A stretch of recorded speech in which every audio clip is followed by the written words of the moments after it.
everyone, and welcome to another episode of FaceTurn with Candace, Cordelia. I am here with KiLynn King. And KiLynn, you might have seen her not only through her work with Mission Pro Wrestling, but also with All Elite Wrestling and many other promotions across the country. We are here for Mission Pro Week, which we've dubbed heretofore at Pro Wrestling Illustrated. And I'm so excited to speak with you today, KiLynn. This is really awesome. It's been a long time coming for me for my bucket list, so I can't wait to get into it.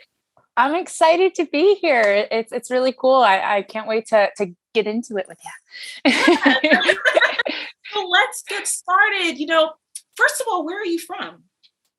I am actually from where I hail from when I come out to the ring, Paynesville, Ohio. So it's a little town. I want to say it's northeast. It's like 45 minutes northeast of Cleveland. So I was born and raised there. I lived there until I was 25 or 24. Yeah, 24 before I moved to Florida for wrestling. So born and raised Ohioan. Wow. And what was it like growing up? I mean, is Ohio a really big wrestling state, or at least in your hometown, was wrestling really a staple of your growing up there? So indie wise, like the area that I grew up in, there really wasn't a lot of wrestling. There is a lot of wrestling in Ohio, but I didn't realize that until I left Ohio. And then I was like, oh, I could have stayed there. But yeah, because I remember when I first started looking for places to go train, I had a buddy of mine. He made me this huge list of either schools or shows that were somewhat near us.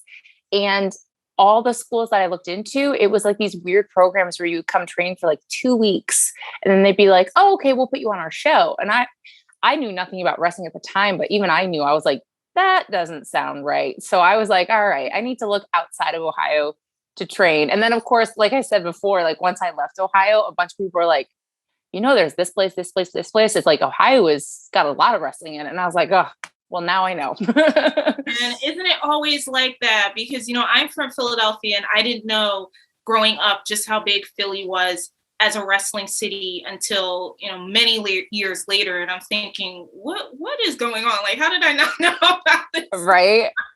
So I can relate, surely. So what was the moment for you where you decided, that you wanted to train and become a wrestler? So I knew when I was a really young girl that I wanted to be a wrestler, but unfortunately, my mom and my dad weren't crazy about wrestling. Their introduction to wrestling was the Attitude Era. And my mom's first impression of wrestling was walking in and seeing girls having like a wet t-shirt contest.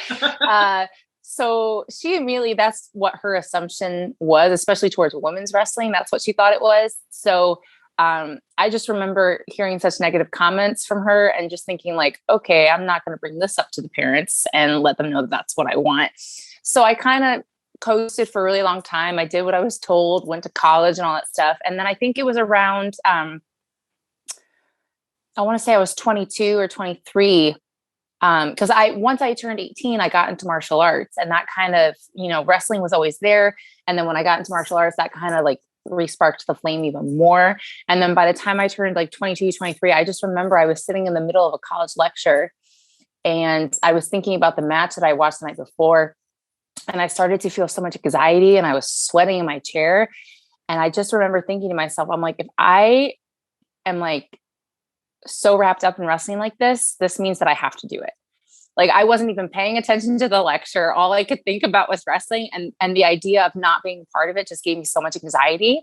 And I just remember that feeling overwhelming me. And I was like, yeah, no, I have to do this. So a few days later, I came home to my parents and I said, hey, I made a decision. I'm going to leave school and I'm going to start working a couple jobs and I'm going to save up and I'm going to become a professional wrestler. And didn't go over great. Parents were very upset for a while. Thankfully, now that I've gone out and done the thing and proved it's a legit thing that I want, they're behind me. But yeah, it was crazy. So like I as soon as I made that decision, like I said, I worked about 2-3 jobs, and then I continued my training at my martial arts schools and at the gyms and stuff like that.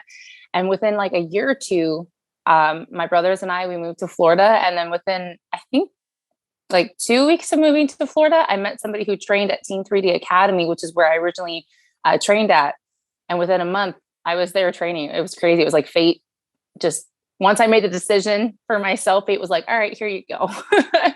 So that's how it all happened. Oh my goodness. What did your group of friends think about this complete pivot going from college student to professional wrestler or professional wrestling training?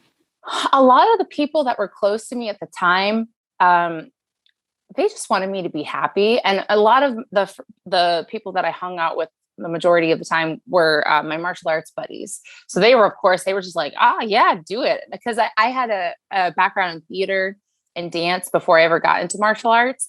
So my one girlfriend, Sarah, she was just like, look, you've got theater, so you got the acting down, you've got dance, so you have body control. She said, you've been doing martial arts for the last 6 years, so you know how to fight. She's like, I feel like this is what is meant for you. This is destiny. So I said, you're right. And so they were definitely very, very supportive, which I think is a big factor in how I got through those 2 years of saving up and making it actually happen. Because like I said, my family was not happy for the longest time, but then thankfully going out and doing the thing, just improving myself, they finally got on board and were like, okay, as long as you're happy and you're thriving and you're doing what you love, we support you. And I was like, all right, cool. Thank you. And going from Ohio to Florida, that's such a huge switch in culture. Yes. I mean, what was your first impression getting to Florida and being in that sunshine 24/7? So this is going to sound ridiculous, but the first thing I noticed when we crossed, I think we were still technically in Georgia, but even in Georgia, once you cross there, all the differences start happening. I remember we were in the U-Haul truck and my brother was driving. And as soon as I woke up and I looked at the sky and I was like, oh my gosh, the sky is so blue. And he just started, because he had lived in Florida before. Like he used to be in the Marines. And when he left the Marines, he ended up living in Florida for a couple of years. So he wasn't new to it. He had been there before and he just started laughing. And he was like, yeah, it's crazy how different the world is outside of Ohio, huh? And I was like, the sky is so blue. The clouds are so fluffy. Like, it's just like the whole world turned to 3D. It was crazy. Because I always joke that Ohio is the gray state, because even in the summertime when it's hot, like the clouds are never true, or the sky is never truly blue. And the clouds are always kind of like thin and wispy. Not to hate on Ohio, but it was a huge difference. And I was like, oh, this is what the world looks like out of our state. Yes. And then obviously, going from Ohio to Florida and then completely immersing yourself in wrestling as well. Talk to us about just the grueling nature of training and what that felt like for you, in your initial steps. Yeah. So I was fortunate enough that before I got into wrestling, I played pretty much any sport I could get my hands on. And then, like I said, I did the martial arts style called Kwamukan karate for about 6 years. And within that style, we also practiced judo, jiu-jitsu, and a weapons training, which is referred to as kabuto. Once I made the decision to go into wrestling, I was that crazy person who went on YouTube and looked up like all these different wrestling drills. And even though I didn't have a wrestling ring, I would like throw myself on our martial arts mats and like do bumping drills and all that stuff and practice my rolls and do all these crazy cardio drills. So I was somewhat prepared, but I will say like especially at Team 3D, like the drills that we had to do,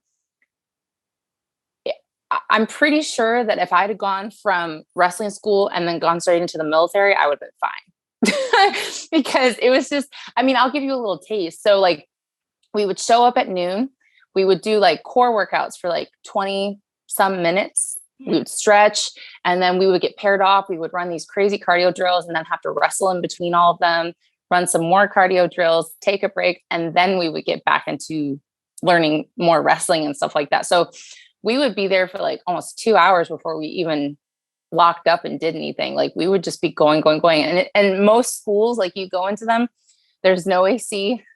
You're relying on fans. And like I started my training, I want to say it was like July, August in Florida, in the middle or in the back of this old school weightlifting gym with no AC, just 2 big fans facing the ring. Like you didn't even have to do anything. As soon as you walked into the building, you were sweating. So it was definitely a crazy experience training wise. But as crazy as it is, it prepares you so much for wrestling, because no matter whether you have a 5-minute match or 20, 30-minute match, like because of the training that they put me through, like I can handle it, because you have to, because there's so many factors that go into putting a match together that you have to be able to have that cardio with you. That way, no matter what's going on, you can just keep going. And I mean, your training has certainly put you in excellent stead, because ever since then, you've been working with some fantastic promotions, including Mission Pro Wrestling. And, yeah, we have to get into that. It's Mission Pro Week, right? And we're heading into the December 11th show, the last show of the year, going into 2022. A lot of wonderful things going on with the promotion. Talk to us about your initial impression of Mission Pro when you first made it, to Texas, met Thunder Rosa, and got to know the rest of the roster. Yeah. So I met Thunder through AEW. And I remember I had already been very aware of Mission Pro. My really good buddy Velvet had worked there a couple of times. And I remember her coming back and being like, oh, it's such a great place to work. And then I was fortunate enough that Thunder came up to me at one of our tapings and said, hey, we want to book you. Hit me up later on. And I said, okay. So I got brought in and I got to wrestle Ray Lynn for the first time. And it's just from the moment you get there, there's so much camaraderie. It's crazy. Every single girl there just wants to put on a good show, just wants to represent women's wrestling in the most powerful, positive way. You know what I'm saying? That's what you see a lot of handshakes in Mission Pro. And there's a reason for that. It's because yes, when we're in the ring, we want to win and we get hot sometimes. But at the end of the day, we all love and respect each other because we're all going on that same journey and putting ourselves, our bodies and our minds through the same insanity, And so there's just such a love, no matter what happens in that ring, there's such a love and respect between all of us in the locker room. There's never drama. It's always like, let's just show up and show out and show exactly what women's wrestling is and how we can break barriers and how we can take a women's promotion and make it one of the biggest and top-notch promotions in the world. And I think Thunder Rosa and everybody there has been doing such a great job with that, because I feel like every single time we come together, it just gets bigger and bigger and the production just gets more and more. You know what I'm saying? Like, it's just a truly wonderful place to work. And of course, there are other promotions that are predominantly, if not majority, women. We're looking at Shimmer and Shine, etc. Yes. But what makes Mission Pro Wrestling superior, in your opinion, or at least more unique, I would say, in comparison to these other promotions? And also, not even just with women's wrestling promotions, but wrestling promotions overall. I've actually never worked for Shimmer or Shine, so I don't really have an experience that I can compare it to. But what I do know is that it doesn't matter where you come from. If you're a woman out there on the indies busting her butt, Mission Pro wants to give you a chance to shine. And that's something really, really cool, because sometimes on the indies, it's about who you know to get on promotions. And with Mission Pro, it's not like that. If you're out there putting out work, you're constantly promoting, showing Mission Pro that you know how to advertise yourself and other promotions that you're working for. They want you. They want you to come. They want to give you a chance. And I think that's incredible, because there's a lot of talent out there that the world has never seen or heard of. There are girls that have been out in the indies for 10 plus years. And until they came to Mission Pro, I'm ashamed to say it, but until they came to Mission Pro, I had never heard of them. But unfortunately, like, there's such a large pool of talent. And if you're not in the right state or the right time or have the right exposure, nobody really knows about you. And I think Mission Pro is doing a really great job of finding those hidden gems that nobody's really heard of and giving them a chance to finally get the exposure that they've worked so hard to achieve. So I would say that's probably one of the gems about Mission Pro, and that makes them stand out. And I think too, it's kind of fun that we kind of have the opposite formula where it's all women's matches and then one men's exhibition match. But even then, like, we find such crazy, awesome, amazing male talent. And it's just like, even though all the fans there are all like, yes, we support women's wrestling, they still have so much fun when the men come out and they're like, all right, cool. It's just a very unique, cool formula, I think. I love that. And you raised very intriguing points that make a lot of sense. And we're also entering in this stage, we just released PWI, our Women's 150 rankings list. And there are just so many women out here that are wrestling, and I've said this multiple times in other interviews that it was hard for us to even just keep it at 150. It was. I can only imagine.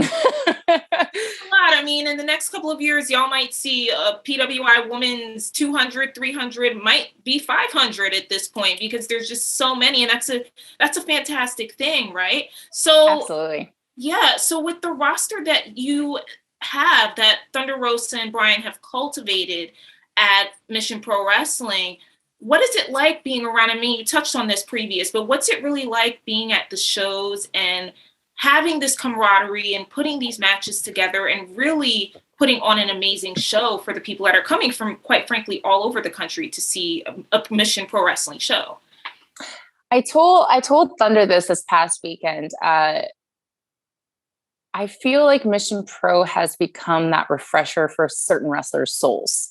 I know there's a lot of times, like when we're out going show to show, that we kind of have this mindset: is it working? Are we going anywhere? Are people noticing? Like, those are the insecure questions that pop in our head all the time. And I feel like every single time we all come to Mission Pro, we're reminded, yes, people are noticing. Our hard work is paying off. Like, there's a reason why we're here. There's a reason why the girls who have become part of the main roster are a part of the main roster, because they are some of the hardest working girls out in the indies. And I just love seeing the different variety of women that we have in the locker room. No woman is the same. You know what I'm saying? We have people from Holiday to Maddie Rankowski to Jasmine Allure. Like, every single person has something different that they bring to the table. And it's such an incredible, diverse roster. And I can't wait to see how it continues to evolve and grow. Mm-hmm. Likewise. And we're heading into a new year. And I know that there's going to be new things coming from Mission Pro Wrestling. We can't wait to see it. Yes. What's one singular thing that you've learned from Thunder Rosa and being a part of this roster that you still take with you no matter where you go? How does Holiday phrase it? Bangers only. I think sometimes it's really easy to just, especially when we're having a mental rough time or our bodies are a little beat up, it's very easy to just be like, oh, let's just keep it simple. But whenever I'm at Mission Pro, I always want to give them my absolute best and show out. And like I said, it's a refresher. So it reminds me, like, no matter where I go, bangers only. We're leaving a mark. We're leaving history, because even when I'm not at Mission Pro, I'm representing Mission Pro. I mean, you go on the PWI list and you see my name. What are the companies that are mentioned? AEW, NWA, and MPW. So I think it's very important that Thunder Rosa always reminds us to keep pushing, to never settle, to never, okay, yes, we're getting attention and we're being noticed, but that doesn't mean that we are complacent. And also just to find a little bit of freedom in our wrestling. I know for me, for the longest time, especially when I was at AEW, and it was more about enhancement matches as opposed to, just what's the technical term? The more meaningful, like, long matches. Mm-hmm. It's really easy to get set in having things called exactly. And I feel like whenever I'm around Thunder, she reminds us, like, hey, you have to remember that it's not about remembering spots. It's about remembering to entertain the people that are there paying the ticket. Mm-hmm. And so whenever I'm around her, she reminds me of that. And then I have more fun. There's more intensity in my work. I'm engaged with the people a little bit more. I'm more responsive to them as opposed to just getting through a match. And I think she definitely brings that out in me. And I think that I've found a lot more fire within myself and within my work since I've met her. Absolutely. And that fire and intensity is what a lot of fans have loved to see from you, not just at Mission Pro, but of course with All Elite Wrestling. And we have to talk AEW, because within the past year and a half, with everything going on in the outside world, you specifically have really shown, and fans are still to this day, they're like, what's up with KiLynn? Why isn't she being signed? What's going on? Like, so tell us, like, first of all, your impression of All Elite Wrestling when you first got there, and how being there has really helped to shape you as a wrestler. Honestly, AEW is probably one of the coolest places to work, besides Mission Pro, of course. I remember when I first got there, because when your mind affiliates a big company with a lot of pressure.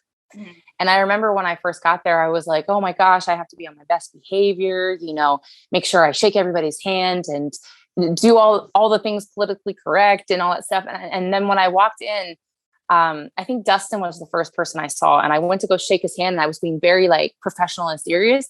And he moved my hand out of the way, and he reached out and hugged me. And I was like, oh, hello, sir. And I was like, I'm KiLynn. He's like, I know who you are. I'm excited you're here. And that was my first impression of AEW. And it was just so wonderful and so pure. And then that night when I found out that I was actually going to have a match, I was in the ring with Penelope Ford, and I went back to the whole being serious and very professional. And Sunny Kiss was standing by the apron, and she leaned in towards me and was like, girl, calm down. We're so happy you're here. You are so welcome here. And so again, it was just another, just very kind and pure embrace. And it was my first time there. Nobody really knew who I was. And yet that was how they treated me. And it was like that ever since, even on the hard days where it's just like, I was trying to figure things out and trying to understand what my purpose was there. There was always people there that were like, we want you here. It's cool. Like, just keep working. People notice. And, so that's always just kind of been, again, it's a lot of camaraderie and a lot of kindness. And, because everybody there who works at AEW loves the product. They love the fans. We have some of the coolest wrestling fans in the world. And every single week, we just want to put on a great product that's really going to just keep their spirit in wrestling alive. And that's one of the really cool things about working there. So yes, I know fans get a little crazy that I haven't been signed, but I wouldn't change my experience for anything, because there has been so much growth and involvement within my wrestling and my work since I started working there. All the minds that I've gotten to pick at and people I've gotten to talk to, I wouldn't be the wrestler I am today. Like, you go back and you watch my first match with Penelope, and then you go back and watch what was the last match I had there? The 6-man that I had in Miami. Like, there's such a difference in the way, not even just the way I wrestle, just the way I walk, the way I enter a ring, the way I respond to certain things that people do to me. Like, it's an incredible difference. And no matter what happens with my career, I will always be very, very grateful to AEW and to Tony Khan for all of that.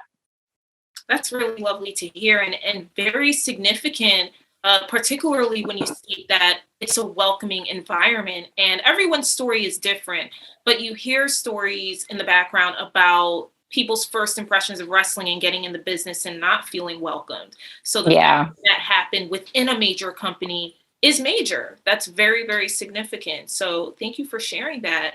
And now you have all of these different accomplishments, many of them that you have done within a year and a half of just so much strife. And I noticed that you tweeted something recently that was very powerful, and not a lot of people own up to feeling that they're not okay. And you tweeted that you felt that you're not okay. You weren't okay in that moment, but that is okay, and that you will be okay in the future.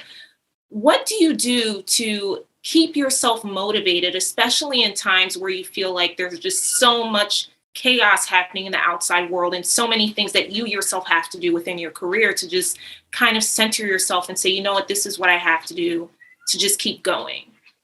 You cut out for a second, so I didn't catch the last part of your question.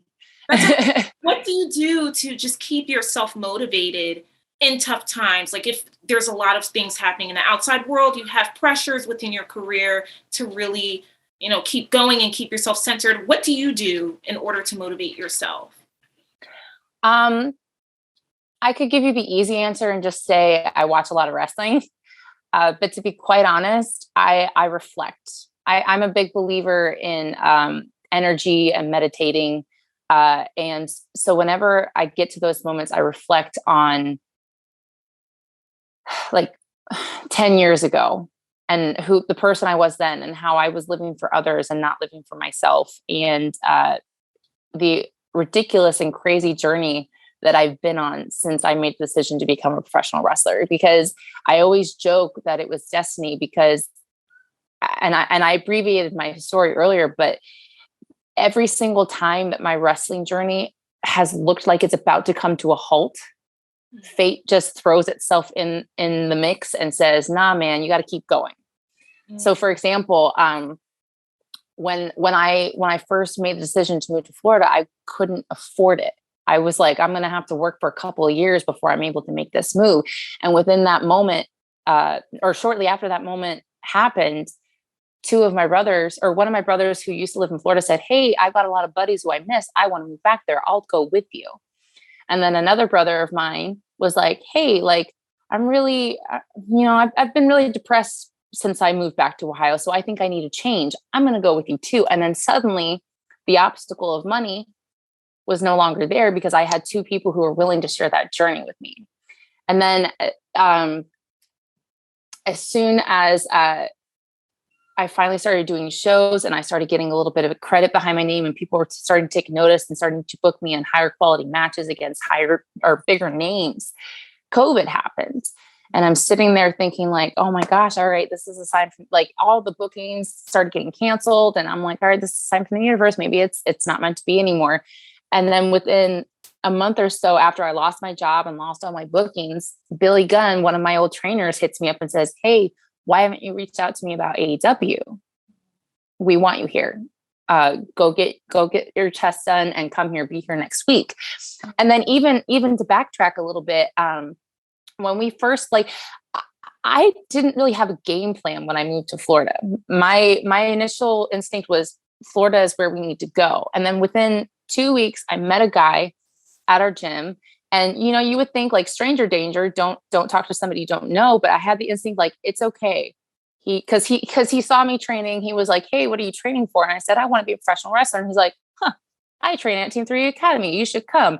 And so I went there and I met Bubba and he gave me the rundown and I couldn't afford it at the time. And then a couple of weeks later, I get a message saying that they are having a deal and suddenly it was affordable. So it's like all these things that have happened where it's like, I shouldn't be where I am today. And yet every single time one of those moments came up, something happened that made my journey keep going. So when I reflect on, it's a long story short, sorry. When I reflect on all that and I realize all the barriers that should have stopped me, that suddenly got removed, it reminds me like this was what I was meant to do. So even on those days when it gets super hard and I'm not sure if I'm capable of it, I reflect on that. I remember that. And I say, no. Just because in this moment I feel like this doesn't mean that this is the overall journey. This was meant to be, because every single time I thought it wasn't meant to be, the universe reminded me that it was. And that's pretty much what has always kept me motivated. And yeah, like I just love it. And I'm not going to lie. My brother is sending me a picture of my niece saying that she wants to be me when she grows up. That definitely motivates me too. So yeah, those are the kind of things, but definitely a lot of meditation. And I would say anybody who's getting into wrestling, make sure you're in the right mindset, because it is not an easy thing to pursue. There is a lot of rough mental days, wondering if you're good enough. And even on the days where it's not a mental struggle, your body tries to tell you, maybe this isn't for you. And then you got to remind yourself, like, forget the pain, like this is what I want. So. And that's very powerful, particularly for those watching that may want to become professional wrestlers or do something in the wrestling industry, whether it's in ring or outside. And you gave some really great advice. Has there been anyone that has come to you asking for advice on how to become a professional wrestler? And is there anything else that you would advise for them to do, even on the most practical, basic level? Yeah. So it's really cool that you just asked me that, because a few shows ago, I actually had a young teenager come up to me and said, hey, what's the one piece of advice you would give somebody who wants to become a professional wrestler? And my immediate answer, I heard Bubba's voice in my head, because he said this to us when we were in training. Go to a legitimate school, not just run by a wrestler, but run by a wrestler who has had success in this business. There's a lot of schools out there who will take your money and teach you a couple things and say, good job, kid, go out there and do it. And then what happens is the indies get flooded with people who really don't know what they're doing. And then they have to, they start off their journey rough, and then they have to go back and retrain and redo all these things. So the best thing that you can do for yourself, if you want to be a professional wrestler, is find a legitimate school run by legitimate wrestlers who have had success and know what they're doing. I would not be the wrestler I am today if I hadn't trained with Bubba and Devon and Billy Gunn and my other trainers, King Serpentico and Jay Rios. They each brought something very unique and very different to the table, and they prepared me in the absolute best way possible to become a professional wrestler. Because even when I didn't really know what I was doing, they physically and mentally prepared me, and not only just like about in-ring stuff, about etiquette on the indies and how to treat other wrestlers, how to conduct yourself with promoters and all those things. And they really just prepare you for every single aspect of wrestling. And so that's probably the biggest advice I can give, is it really is important where you start your wrestling journey. Solid. And I love it. And also you mentioned your background in dance and theater and karate, martial arts, and now you have wrestling under your belt. Have you ever thought about getting into mixed martial arts? Is that something that has ever crossed your mind? It definitely is something that I think about once in a blue moon. I don't think I'm there yet. I think right now my passion for wrestling is pretty dominant. It's all I think about. Even as I'm falling asleep, I'm thinking of things I could do. But I'm not opposed to it. I was actually just talking to a buddy of mine the other day, talking about how I missed the training that we used to do. It's very different. And, I definitely would love to get back into it, because I think all forms of fighting come back and help with your wrestling so much. So I'm not opposed to that idea. I just think right time, right place kind of thing. Absolutely. Absolutely. And then you have Thunder Rosa, who can help you, Yes, when that time comes, right? So that would be a huge, huge boost for you. Are yes. there any matches? I mean, you've had some really amazing matches with like-minded, amazing talent. We have Genocide and the Bunny and Jade Cargill, and you've been in the ring with some talented people like yourself. Is there anyone who you haven't faced yet that you really, really are dying to get in the ring with? Oh, that's like asking a kid what they want for Christmas. For me, I know I'm a big girl, but I love my technical wrestling. So I'm very, very passionate about getting into the ring with other technical wrestlers. Somebody I would love to wrestle is Roxy. I'm not sure when that will possibly happen, because she's off doing her thing right now, but I would love to get in the ring with her. But in the same token, I also love my big girl matches. Like my recent match with Genocide, that was so fun because we were able to do all kinds of crazy things together. Like, I think that was the first time I've ever done a wheelbarrow arm drag in my matches. Like, I was perfectly capable of doing it for the longest time, but I just never had the right opponent to do it with. And so I was like, so honestly, I want to wrestle everybody. Another person that I would really like to wrestle, her and I trained together on and off, and she's also been out there killing it. And I've never had a chance to really, no, that's not true. I wrestled her a long time ago, but we were in very different places in our career. I would love to wrestle Trisha Dora again. She has been out there killing it. And every single time I see her, I'm just in awe of how, because I remember like where we used to be and seeing where she is now. And I'm just like, oh, she is grinding and she is doing so, so good. Who else? I would also love to go to Japan and just wrestle all the babes there. I keep getting told by all my fellow wrestlers, like, A, I would thrive there, and B, it's very life-changing. Mm-hmm. And I really like to, I find that my style of wrestling is a mixture of a lot of things, but I do love my strikes, and I love like being killed and killing people. So I think that would definitely be a wonderful thing to do. But yeah, those are the first names that come to mind. And I'm waiting for that Roxy and that Trisha Dora. You got to put that in the universe, which you already have. So now it's just a matter of materializing and envisioning it, right?